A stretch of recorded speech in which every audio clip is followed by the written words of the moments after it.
my sin aan Ehulde bring. Laat my mond die boodskap dra, hou sal vind wat na U vra.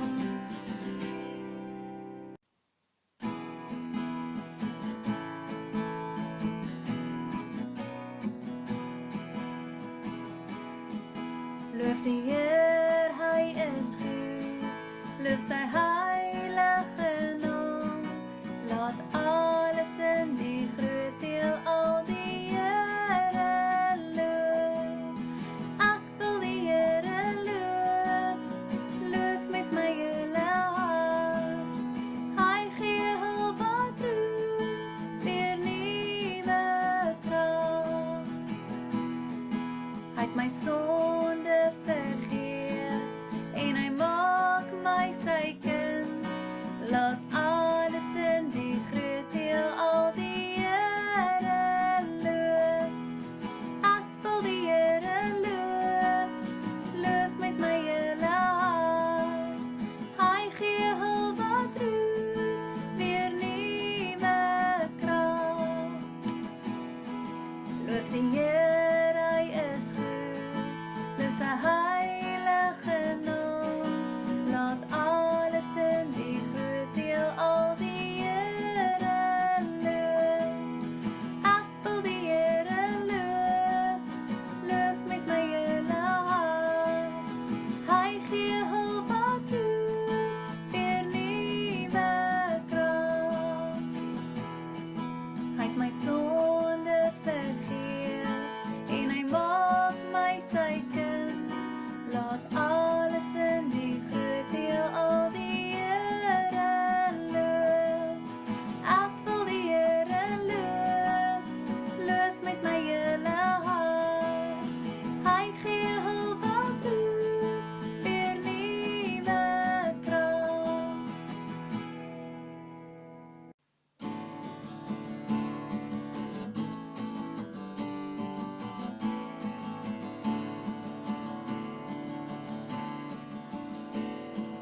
Lof sing die Here, die ewige, sing tot sy ere. Lof sing die Koning, die Skepper, die Vader, die Here. Loof almal saam, groot is sy heilige naam.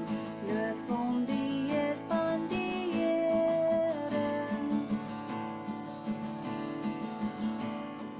Lof sing die Here wat kunstig U liggaam bereid. Hy is die sterke wat altyd nog by U gebly het. Wat in gevaar, hoe groot, hoe dreigend, hoe swaar, oor U sy vleuels versprei. Lof sing die Here, dis hy wat U kroon met sy seën. Hy skenk die lewe, die wasdom, die sonlig, die regen.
Goeiemôre broers en susters en weer eens ons besoekers van ander gemeentes. Baie welkom hier by Gereformeerde Kerk Kemptonpark Noord se aanlyn erediens in hierdie oggend. Ons glo en vertrou dat die Here met ons elkeen by ons huise ook is, met die lockdown tyd wat nou lank raak, baie mense begin erg gefrustreerd raak en ons hoop dat julle in hierdie oggend daar 'n bietjie afleiding ook sal kry deur die teenwoordigheid van die Here by elkeen van julle en dat hy met ons sal praat deur sy woord en deur sy gees. Ons vra weer eens dat ons eie lidmate na die tyd net 'n bietjie ingeskakel bly, net vir 'n paar afkondigings en ons open ook saam katekisasie. Baie dankie.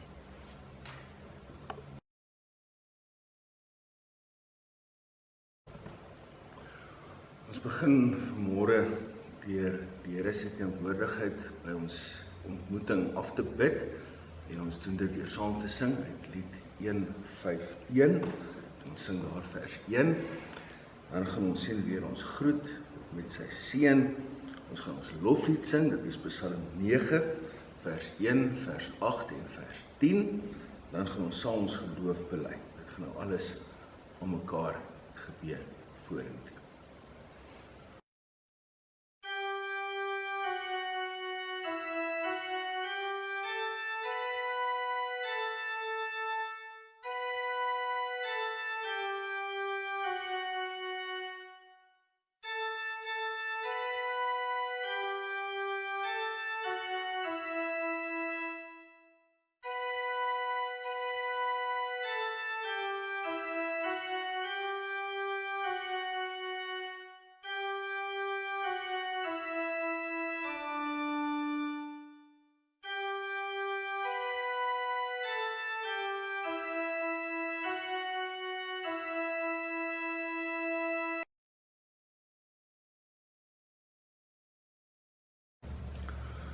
Genade, barmhartigheid en vrede vir elkeen van julle, van God ons Vader en Jesus Christus ons Here, deur die kragtige werk van die Heilige Gees. Amen.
Ek glo in God die Vader, die Almagtige, die Skepper van die hemel en aarde, en in Jesus Christus, sy enige gebore Seun, ons Here, wat ontvang is van die Heilige Gees, gebore uit die maagd Mariam, wat gelei het onder Pontius Pilatus, gekruisig is, gesterf het en begrawe is, en die angste van die hel ondergaan het, wat op die derde dag opgestaan het uit die dood, opgevaar het na die hemel, hand van God, die Almagtige Vader, waarvandaan hy sal kom om die lewendes en die dooies te oordeel. Ek glo in die Heilige Gees. Ek glo aan 'n heilige, algemene, Christelike kerk. Die gemeenskap van die heiliges, die vergifnis van sondes, die opstanding van die liggaam en die ewige lewe. Amen. Ons luister nou weer eens na Jesus Christus se eie eise wat hy vir ons gee in sy bergrede. Ons luister nou Matteus 6 en ons luister na vers 14 en vers 15 in hierdie oggend en Janie Foster gaan dit vir ons voorlees. 14 en 15. Want as julle die mense hulle oortredinge vergewe, sal julle hemelse Vader julle ook vergewe. Maar as julle die mense hulle oortredinge nie vergewe nie, sal julle Vader julle oortredinge ook nie vergewe nie. Ons het verlede week gesien hoe Jesus in sy praat oor godsdienstige pligte wat mense het, oor gebed gepraat het, en dan gee hy vir ons die Onse Vader as die modelgebed. Maar nou fokus Jesus, nadat hy die Onse Vader gee, spesifiek bietjie in op een van die bede. Vergeef ons sondes, ons ook ons, die wat vergewe, die wat teen ons oortree. En Jesus maak hier 'n baie duidelike koppeling. Hy maak 'n koppeling tussen ons vergifnis en God se vergifnis. En ons gaan nou baie mooi verstaan. Jesus maak nie ons vergifnis voorwaardelik vir God se vergifnis nie. Met ander woorde, dit beteken nie God kyk eers of ons mense vergewe en dan besluit hy vergewe ons nie. Die werklike punt wat Jesus maak is dat God ons alles vergewe het. Al ons sondes in Jesus Christus. Hy het Christus gestraf vir al ons sondes sodat hy ons sonde kan vergewe, almal wat in hom glo. En dan maak Jesus inderwaarheid die punt dat die wat glo dat hulle sondes vergewe is deur Jesus Christus, kan inderwaarheid nie bekostig om te weier om ander mense te vergewe nie. En hierdie is so 'n belangrike deel van ons geloofslewe. Die onvermoë om te vergewe kry ons by so baie mense en dit vorm 'n houvas op mense lewens. Dis iets wat nader aan selfs mense se gesondheid raak. Iemand het eendag gesê om te weier om iemand te vergewe is soos om gif te drink en te hoop iemand anders gaan doodgaan daarvan. Ons gee baie keer vir mense wat dit glad nie wil hê nie en glad nie eers besef nie, 'n houvas op ons eie lewe omdat ons hulle nie wil vergewe nie en dikwels weet hulle nie eers daarvan nie. Ons moet dus elkeen baie seker maak dat ons die verlossing in Christus goed verstaan, dat ons dit in ons harte en die geloof bewaar en dan die implikasie daarvan besef, dat ons skuldig staan voor die Here uit dankbaarheid vir sy vergifnis, om altyd in ons lewe die bereidheid te hê om ander mense volkome te vergewe. Ons gaan nou antwoord op hierdie eise van Jesus Christus, die groot vergifnis-eis, deur saam te sing oor die liefde, lied 530 vers 1 tot 3. Deel van die liefde is natuurlik ook die bereidheid om te vergewe. Direk daarna gaan ons dan saam bid, en direk na ons gebed gaan ons aan en ons gaan sing Psalm 18 vers 7 met die oog op die bediening van die woord wat daarna volg.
Almagtige Vader, ons dankie vir hierdie ontmoeting met U.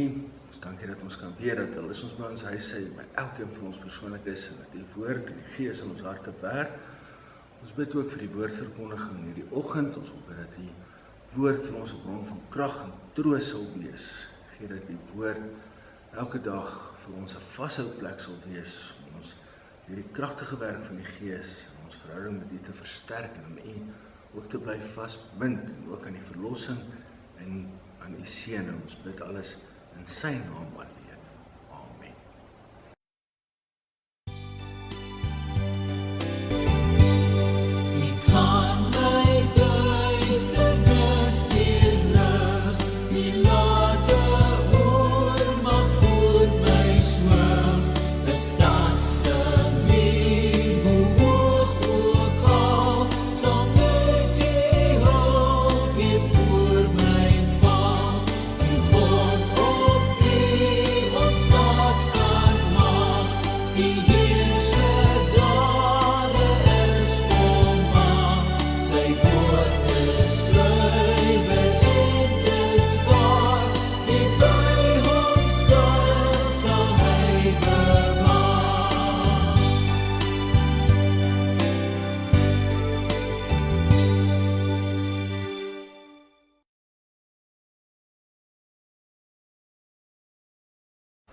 Ons skriflesing van môre is uit Johannes 3, vers 22 tot 36. Ons kernverse in hierdie gedeelte is Johannes 3, vers 29 en 30. En ons gaan nou luister na Henny Both, wat vir ons die skriflesing gaan waarneem. Ons lees uit Johannes 3 vanaf vers 22. Hierna het Jesus en sy disippels na die platteland van Judea toe gegaan. Hulle het 'n rukkie daar gebly en mense gedoop. Johannes was ook besig om te doop by Enon naby Salem, waar daar baie water was. Die mense het na hom toe gekom en is deur hom gedoop. Johannes was nog nie in die tronk gesit nie. Daar het toe tussen Johannes se volgelinge en 'n Jode woordewisseling ontstaan oor die reiniging. Hulle het na Johannes toe gekom en vir hom gesê: "Rabbi, hy wat oorkant die Jordaan by u was, van wie u getuig het, weet jy hy doop ook en almal gaan na hom toe?" Johannes het hulle geantwoord: "Niemand besit enige bevoegdheid om iets te doen as dit nie uit die hemel aan hom gegee is nie. Julle is self my getuies dat ek gesê het, ek is nie die Christus nie, ek is maar net voor hom uitgestuur. Die bruidegom is die een aan wie die bruid behoort, maar die vriend van die bruidegom staan en luister of hy kom, en is baie bly wanneer hy die stem van die bruidegom hoor. Daarom is ek nou met blydskap vervul. Hy moet meer word en ek minder. Hy wat van bo af kom is bo almal. Hy wat van die aarde is, behoort by die aarde en praat die taal van die aarde. Hy wat uit die hemel kom is bo almal.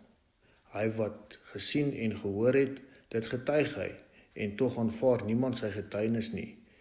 Wie sy getuienis aanvaar het, het daardeur bevestig dat God geloofwaardig is.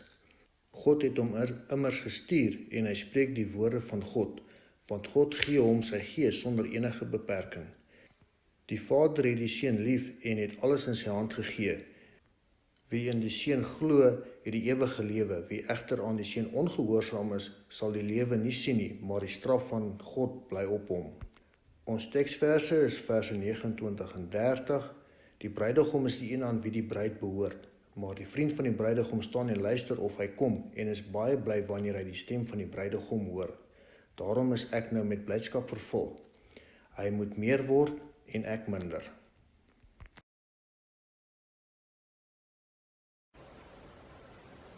Ons het in die afgelope weke gekyk na die gesprek tussen Jesus en Nikodemus en die verduideliking van die evangelie as die voorloper van die weergeboorte wat in mense se harte geplant moet word voordat die saad van die woord dan in vrugbare grond kan groei, grond wat deur die Heilige Gees dan verander is.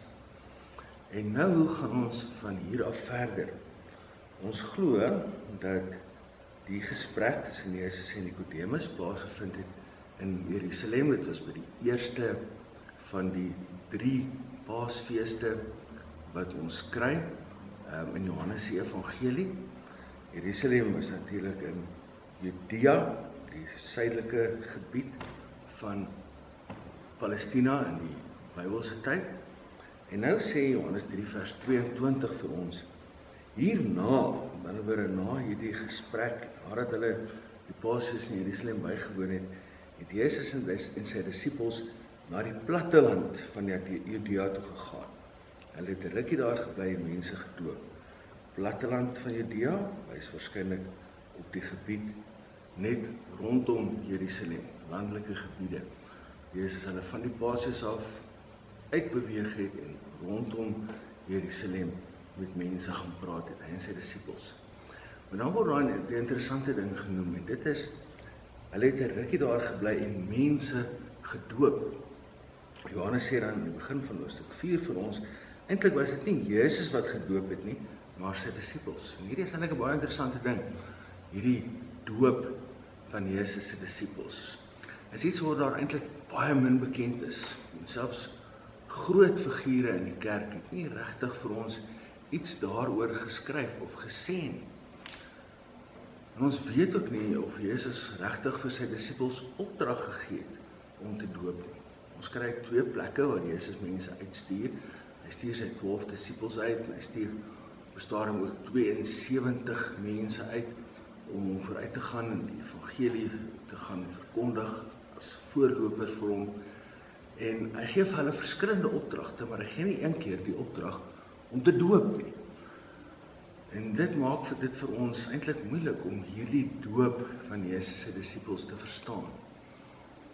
Waarskynlik is die meeste van Jesus se disippels, of ten minste 'n hele paar van hulle, deur Johannes die Doper gedoop. En hulle het toe waarskynlik die behoefte gehad om ook mense te doop, en Jesus het hulle maar laat begaan, sonder om hulle werklik die opdrag daartoe te gee. En ons het ook baie mooi besef dat hierdie doop nie die Christelike doop is soos wat ons dit vandag ken nie. Jesus het eers na sy kruisiging die disippels die opdrag gegee om te doop. En hulle het dit eers begin doen amptelik na die uitstorting van die Heilige Gees, omdat die kruis en die opstanding en die uitstorting van die Heilige Gees alles 'n groot rol speel in 'n regte verstaan van die Christelike doop. Een ding wat baie duidelik is egter van hierdie doop, is dat daar op 'n manier 'n aansluiting was tussen hierdie doop van Jesus se disippels en die doop van Johannes die Doper. En dit kan ons aflei uit wat volgende vir ons vertel word. Johannes was ook besig om te doop, sê vers 23, by Enon naby Salim, waar daar baie water was. Die mense het hom gekom en is deur hom gedoop. Waar Enon naby Salim presies was, dit weet ons nie, maar dit is ook ergens in dieselfde omgewing as wat Jesus se disippels besig was om te doop. En terwyl Jesus se disippels ergens besig is om te doop, en Johannes die Doper besig om te doop op 'n ander plek, ontstaan daar 'n gesprek waarvan ons lees in Johannes 3 vers 25. Daar het toe tussen Johannes se volgelinge en 'n Jood 'n woordewisseling ontstaan oor die reiniging. As hier gepraat word van 'n Jood, dan is dit waarskynlik, baie keer gebruik Johannes dit so, een van die Joodse leiers, waarskynlik lid van die Joodse Raad of van die familiehoofde of dalk 'n belangrike fariseer. En wanneer ons die woordjie hoor, 'n woordewisseling, dan moet ons verstaan, hierdie was nie net 'n vriendelike gesprek nie. Hier was 'n ernstige gesprek, eintlik maar 'n bakleierery, 'n stryery in die gang. 'n Gesprek met definitief 'n angel. En dan sê ons het gegaan oor die reiniging. Ons het vroeër in 'n stemboodskap wat ons gemeente versprei is ook al daarna gekyk dat Johannes se doop waarskynlik aangesluit het by die proseliete doop wat die Jode gedoen het. En die Jode het heidene wat die Joodse gelowe aanneem gedoop. En wanneer hulle gedoop het, was dit waarskynlik 'n aansluiting by Joodse reinigingsgebruike om te sê die heidene is onrein en ons doop hulle nou sodat hulle rein word. Hulle kan nou deel word van ons Joodse geloof, maar hulle kan nie besny word. Dan kom Johannes en doop in aansluiting daarby en hy noem sy doop die doop van bekering tot vergifnis van sondes. So, dit is 'n bekeringsdoop, wat eintlik wys op die reiniging wat kom wanneer mense hulle bekeer. Maar anders is die Jode wat net heidene gedoop het, kom hy en hy doop Jode ook. En dis waarskynlik waar hierdie stryery ontstaan het. Moet ons dan nou Jode ook doop of mag net heidene gedoop word?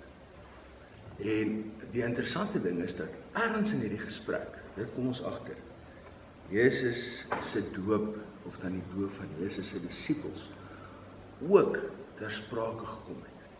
En dis soos dit werk, nee, mens kan nie oor geestelike sake praat van die dag wat Jesus gebore is sonder dat hy op die ou einde by hierdie gesprek betrek word. En dis asof Johannes die Doper se disippels nou vir die eerste keer hoor dat Jesus ook doop. En hulle is al verontwaardig daaroor. Dis asof hulle nou sien vir Jesus as 'n kompetisie. En hulle hardloop na Johannes die Doper toe en hulle gaan sê vir hom, Rabbi, hy wat oorkant die Jordaan by u was, van wie u getuig het, weet u, hy doop ook en almal gaan na hom toe. Hulle is baie ontstel. Hulle het gesien hoe Johannes vir Jesus doop en gehoor dat Johannes vir Jesus getuig, maar nou sien hulle vir Jesus eintlik as kompetisie. Jesus doop nou ook en nou is daar kompetisie vir Johannes en Johannes moet nou iets daaraan doen. Dit werk ook daarom nou nie so nie. En dan kom Johannes en hy getuig opnuut van Jesus. En hy verduidelik vir sy disippels waarom hy inderwaarheid nou moet terugstaan en Jesus inderwaarheid moet oorneem. In die sinoptiese evangelies kry ons dit dat die werk van Johannes die Doper en die werk van Jesus eintlik baie duidelik van mekaar geskei word. In Matteus, Markus en Lukas lyk dit asof Johannes die Doper eers klaarmaak met sy werk en gevang word deur Herodes Antipas en doodgemaak word en dan gaan Jesus voort met sy werk. Maar hier in Johannes se evangelie is daar effens 'n oorvleeling. Dit is die eerste keer dat ons kry dat Jesus se disippels en Johannes die Doper gelyktydig besig is om te doop.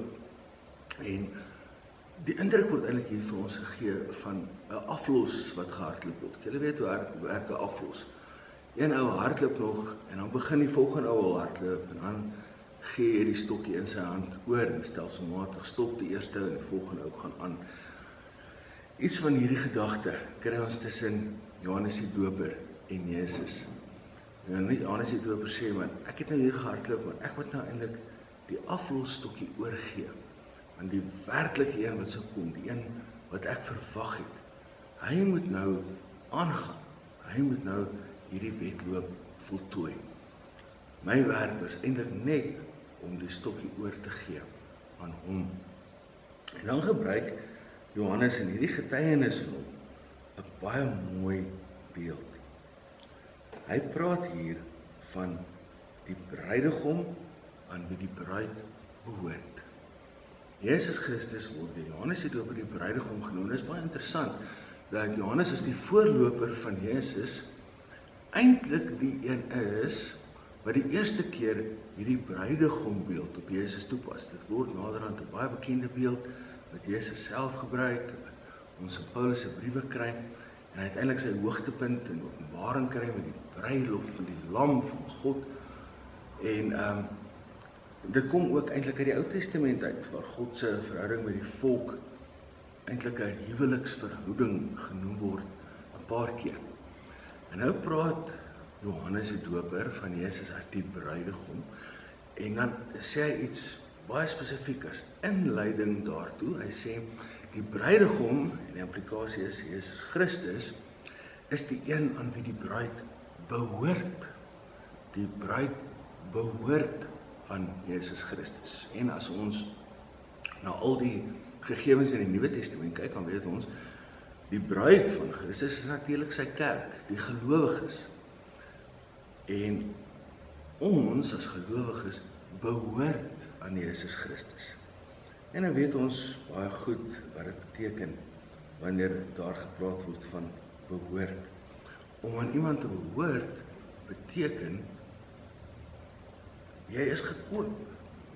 Jou besittings word gekoop. Ons het Jesus se besittings geword, sy eiendom, deurdat hy ons gekoop het. En hoe het hy ons gekoop? Ons lees dit in 1 Petrus 1 vers 18 en 19. Julle weet tog dat julle nie met verganklike middele soos silwer of goud losgekoop is uit julle oorgeerfde sinlose bestaan nie. Inteendeel, julle is losgekoop met die kosbare bloed van Christus, die lam wat vlekloos en sonder liggaamsgebrek is.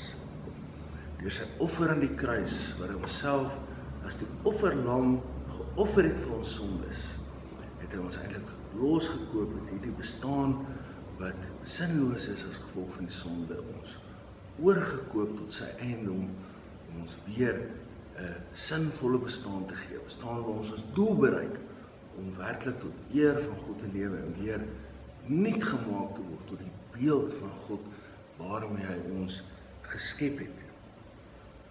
Ons word die bruidegom sy eiendom. En Johannes sê, my rol was eintlik om die vriend van die bruidegom te wees. Die vriend van die bruidegom. Nou, in die tyd wat Jesus op aarde was, het die vriend van die bruidegom, ons terme sal ons sê, die best man, of die strooijonker, of wat ook al.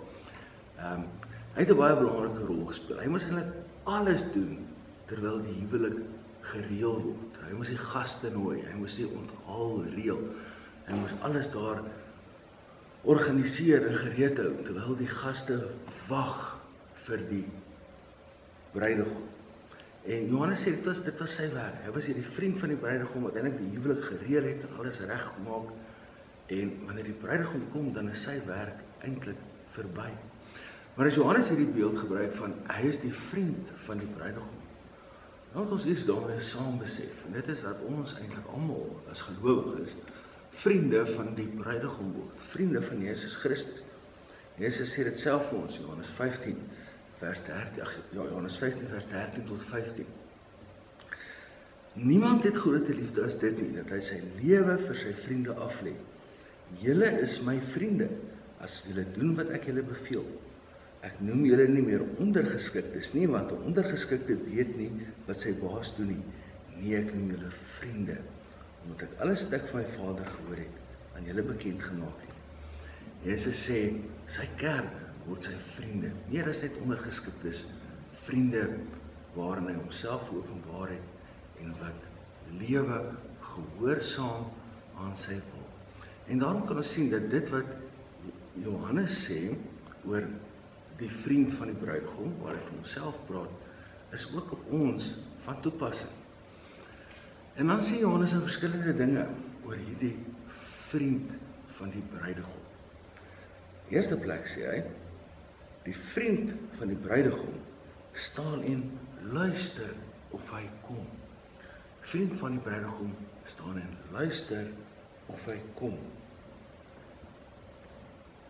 Die vriend van die bruidegom sien uit na die koms van die bruidegom. Hy het niks anders enigstens wat sy aandag aftrek nie.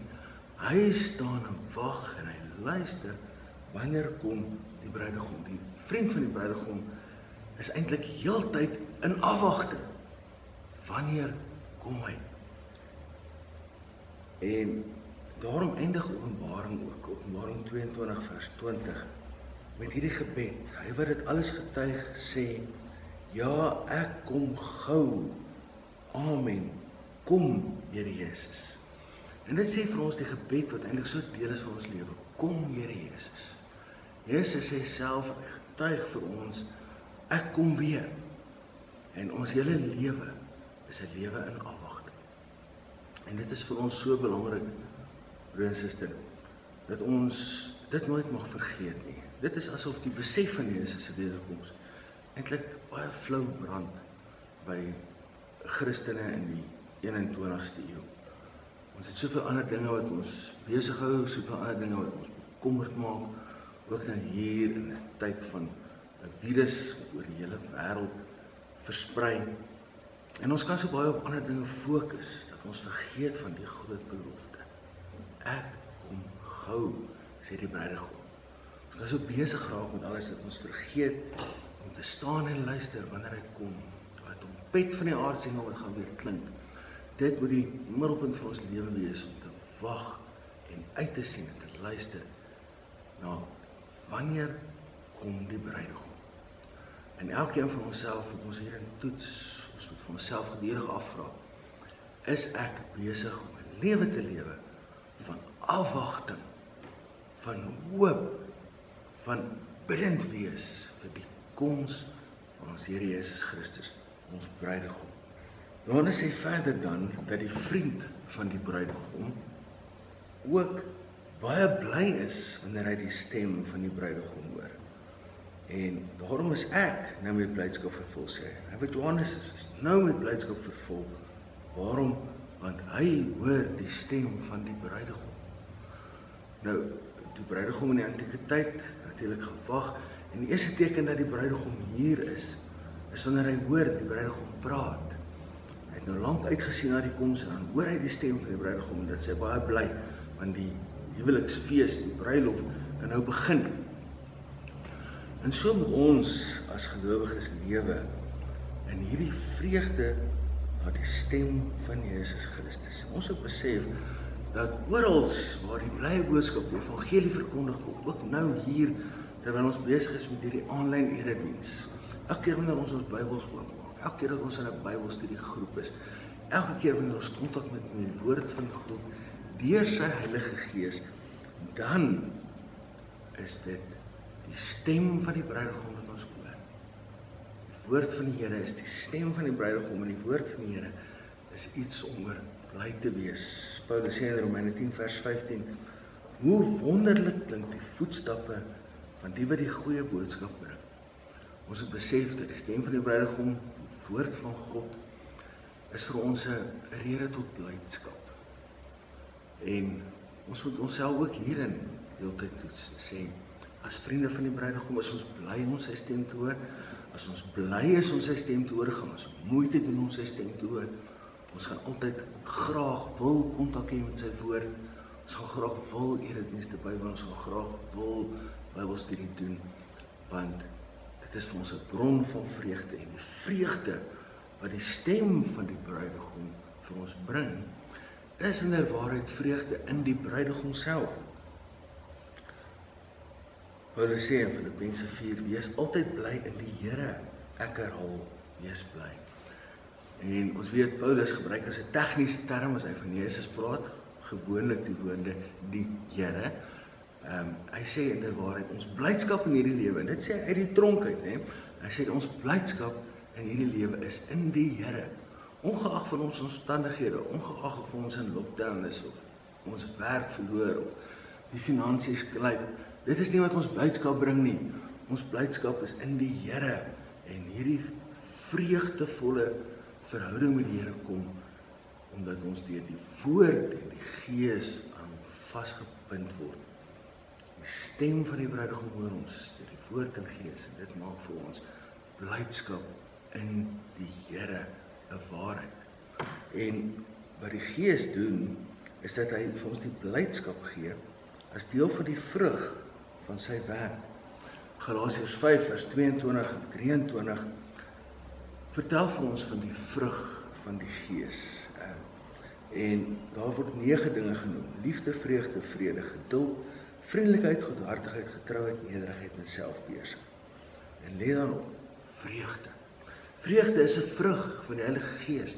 Omdat ons die stem van die bruidegom hoor, kan ons in vreugde lewe met die bruidegom, en dit is deel van die Heilige Gees se werk wat vrug dra in ons lewe. 'n Lewe van vreugde, nie 'n lewe van negativiteit nie, nie 'n lewe van steen en been kla nie, nie 'n lewe van altyd ongelukkig wees, nie 'n lewe van vrees vir die toekoms nie, nee, 'n lewe van vreugde in die Here, gelei deur die Heilige Gees, besig om die vrug van die Gees te dra. Dan gaan Johannes verder, en hy vertel vir ons 'n derde ding wat die vriend van die bruidegom doen. En hy eindig daarmee in Johannes 3 vers 30. Hy sê, hy moet meer word en ek minder.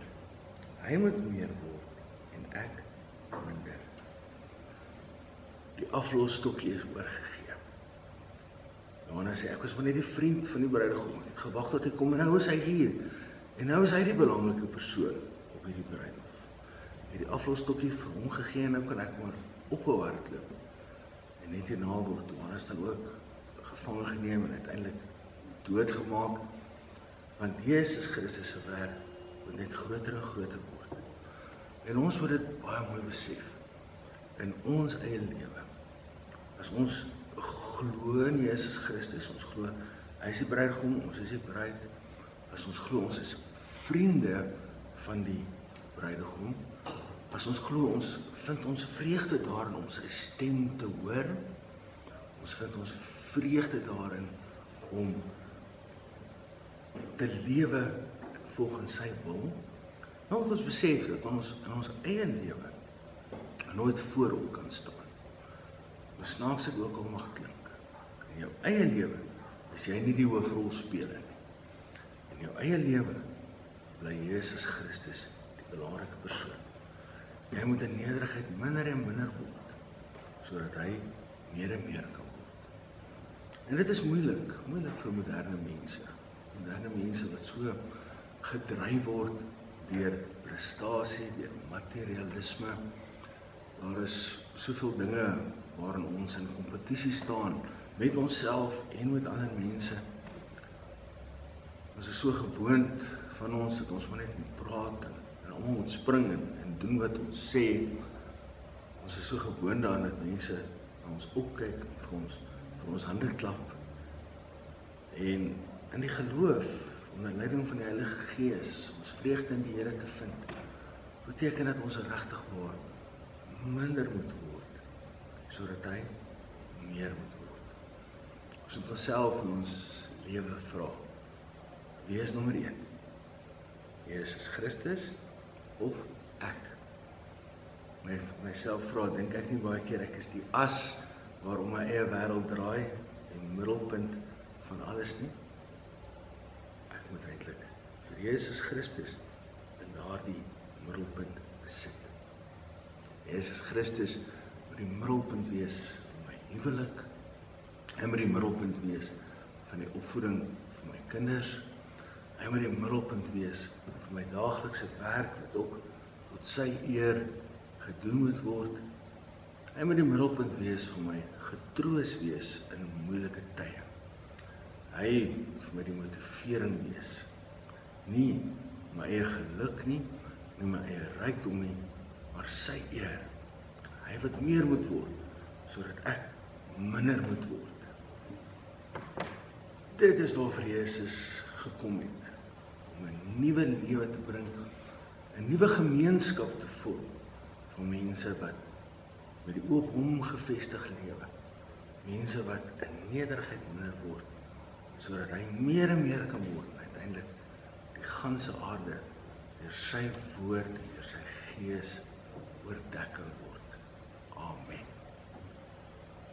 Ons gaan nou daartoe oor om saam te bid met die oog op die woordbediening en ons gaan dit doen deur te sing uit lied 151 vers 2.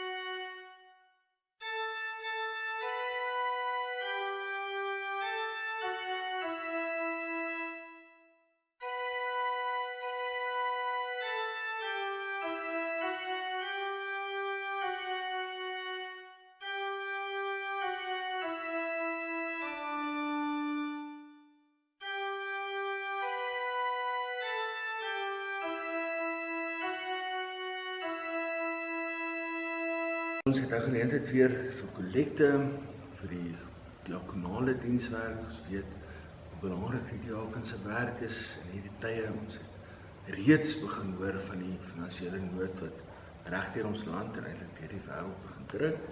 En die diaken se werk is so belangrik en ons vra dat almal met groot vreugde ook sal deelneem aan hierdie kollekte om ons diakens die geleentheid te gee om aan te gaan ook met hulle werk.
Ons ontvang nou die seën van die Here en dan gaan ons, as ons Amen saam sing, Skrifbring 1-2 en ons gaan daar vers 1-3 sing. Skrifbring 1-2, vers 1-3 na die uitspreek van die seën. Die genade van ons Here Jesus Christus, die liefde van God ons Vader en die gemeenskap van die Heilige Gees bly by julle elkeen. Amen.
Goed, broers en susters, net so 'n paar afkondigings van die Gemeente Kerk Kempton Park Noord af. Ook maar net weer eens die versoek.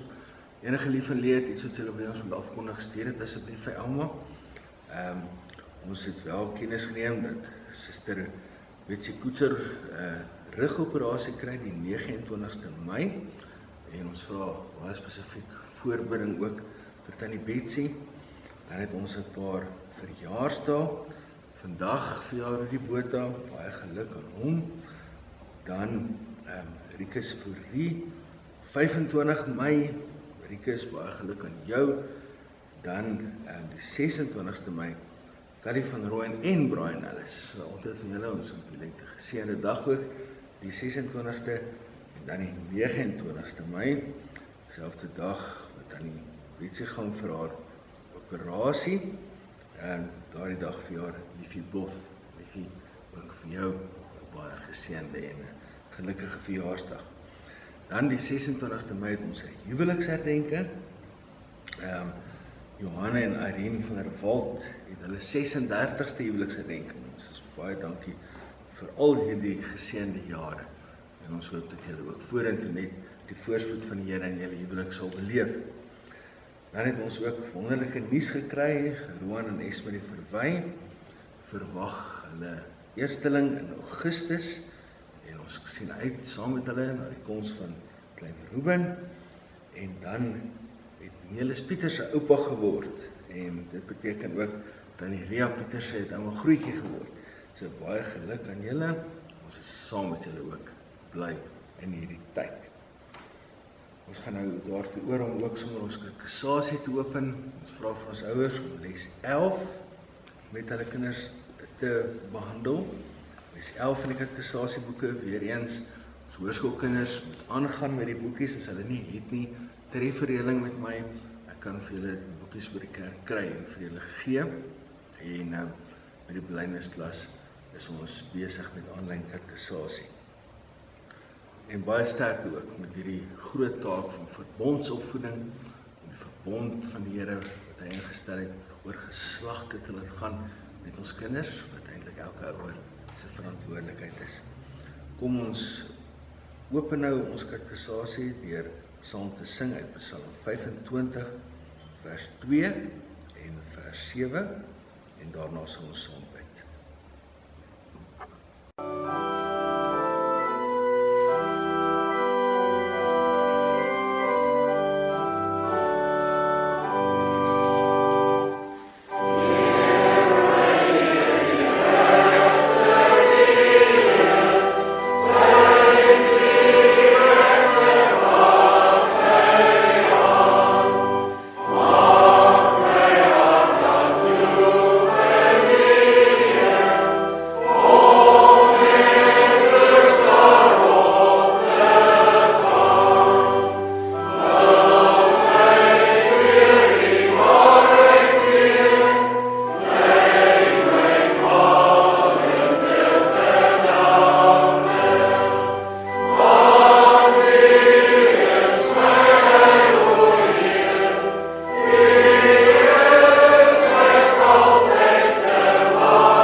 Vader, ons bid nou die seën af op ons verbondsopvoedingstaak. Wil U ons ouers seën, die werk wat hulle doen. Ons wil bid, Here, dat U ook met ons kinders sal wees in hierdie moeilike tye, onsekerheid oor wat gaan gebeur met skole en laat hulle ook fokus op die belangrikste ding. En dit is dat U ook steeds by hulle is, dat U seën ook vir hulle gesterf het, dat die Gees ook in hulle werk. Help ook so ons dooplidmate om die betekenis van die wonder van hulle doop ook elke dag te besef. Ons vra dit van U in Jesus se naam. Amen. Dankie, susters, so op julle te geseënde week.